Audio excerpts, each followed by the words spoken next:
ভাঙন পীড়িতদের সাথে নিয়ে মালদার মানিকচক ব্লক প্রশাসনের কর্তাদের কাছে কর্মসূচি গ্রহণ করল বাম নেতৃত্ব। ভাঙন পীড়িত এলাকার সর্বস্তরের মানুষকে সাথে নিয়ে বামফ্রন্টের নেতাকর্মীরা মিছিল করে ব্লক প্রশাসনিক ভবনের মূল গেটের সামনে এসে ধর্নায় বসে পড়েছেন। নেতৃত্বে রয়েছেন সিটুর জেলা সম্পাদক দেবজ্যোতি সিনহা, শ্যামল বসাক, আমরুল হক সহ বাম নেতাকর্মীরা। ভাঙন পীড়িত এলাকার ছোট ছোট পড়ুয়াদের সাথে নিয়ে ব্লক প্রশাসনিক ভবনের মূল গেটের সামনে চলে তাদের অবস্থান বিক্ষোভ। যতক্ষণ প্রশাসন সঠিক উত্তর দিচ্ছে না ততক্ষণ এই বিক্ষোভ চলতে থাকবে বলে জানিয়েছেন বাম নেতা দেবজ্যোতি সিনহা। আরো আপডেট থাকতে আমাদের ভিডিও শেয়ার ও ফেসবুক পেজটিকে লাইক করে ফলো করে দিন।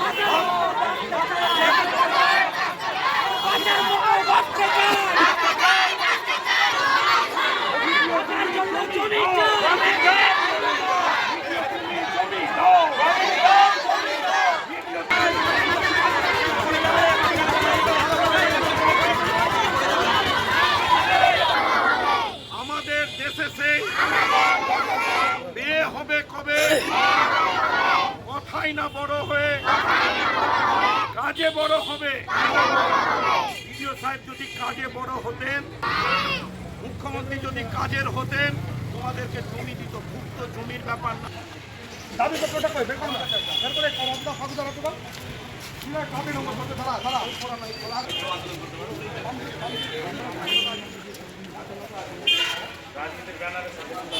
খুদ ব্যাপার। মাননীয় মুখ্যমন্ত্রী মমতা ব্যানার্জি জমি দিচ্ছেন শিলিগুড়িতে মহাকাল 300 বিঘার উপরে জমি, দুর্গাঙ্গনে রাজারহাটে জমি দিচ্ছে, দেদার জগন্নাথ মন্দিরে দিচ্ছে। প্রথমত আমি একজন অভিভাবক হিসেবে আমার প্রশ্ন থাকে, সরকার কেন মন্দির মসজিদ বানাবে? এটা আমার প্রথম প্রশ্ন। এই নিয়ে আমাদের বরাবরই স্ট্যান্ড আছে। কিন্তু দ্বিতীয় কথা, জমি দিচ্ছে আর অথচ গঙ্গা ভাঙনে পশ্চিম রতনপুর থেকে একদম কেশরপুর কলোনি প্রায় 500 পরিবার, আমাকে বিডিও সাহেব নিজেই বলেছেন 354টা পরিবার বিএলওর নাকি তালিকা করেছে। এটা নিয়ে 11 বার এলাম, আজ দিব, কাল দিব, নভেম্বরে দিব, ডিসেম্বরে দিব, জানুয়ারি দিব, এরপরে ঈদ, মাধ্যমিক উচ্চ মাধ্যমিক পরীক্ষা, ভোট, সব শেষ। কী হবে তাদের?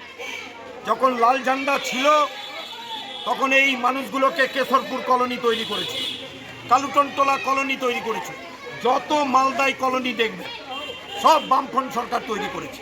কেন? বামফ্রন্ট সরকার ছিল গরিব মানুষের, প্রান্তিক মানুষের। কেন আসতে হবে এই গরিব বাচ্চাগুলোকে নিয়ে বিডিও অফিসের সামনে এই ডেপুটেশনে?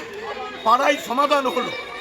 আমরা তো শুনছি যে 60 কোটি টাকা এসছে, তার 15 কোটি টাকা তৃণমূলের মেম্বার, সভাপতি আর পুলিশ কি বলছে অফিস সব ভাগ করে নিয়েছে। এই 15 কোটি দিয়ে তো জমি দিতে পারত। তৃণমূলের নেতারা রাজনীতিতে মানুষের সেবা করতে এসছেন না টাকা লুট করতে এসছেন? আজকে এই গ্রামের মানুষরা পূজার হস্তে ভোট দিয়েছিলেন, কেন মুখ ফিরাচ্ছে? আছে তো 52 বিঘা জমি, কীর্তনে যাচ্ছে, ইয়েতে যজ্ঞে যাচ্ছে, হিন্দুরা সব একটা হয়।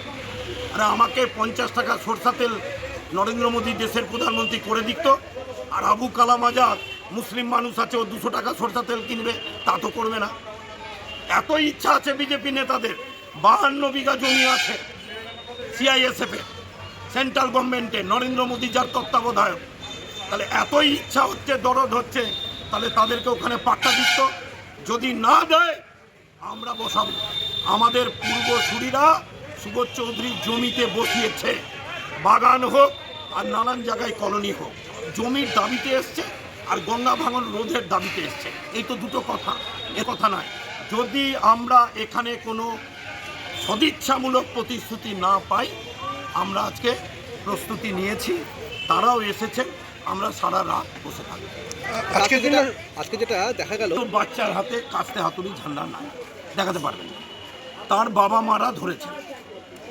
আজকে তৃণমূলের নেতারা এত বড় বড় কথা বলছেন, জমিটা দিন না রে ভাই।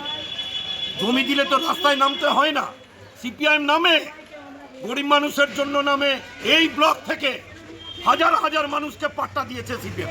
এখানে মোজাফফরদা আছেন, সুবোধ চৌধুরী মারা গেছেন। যত জমি, যত কলোনি, যত পাট্টা বামফ্রন্ট সরকারের আমলে দিয়েছে। এত কথা বলে লাভ আছে? মানুষ সরছে, 20টা লোক নিয়ে তো এসআইআর এর ডেপুটেশন দিচ্ছে। তৃণমূলকে পছন্দ করছে কেউ? একটু নিজেরা আয়নার সামনে দাঁড়ান, পাড়ায় সমাধানের টাকাটা পকেটে না ঢুকিয়ে বরং যদি জমি কিনে দিতেন, এই মানুষরাই আপনাদের জয় জয়কার করতো। বক্তৃতা ভাষণ মেরে লাভ নাই।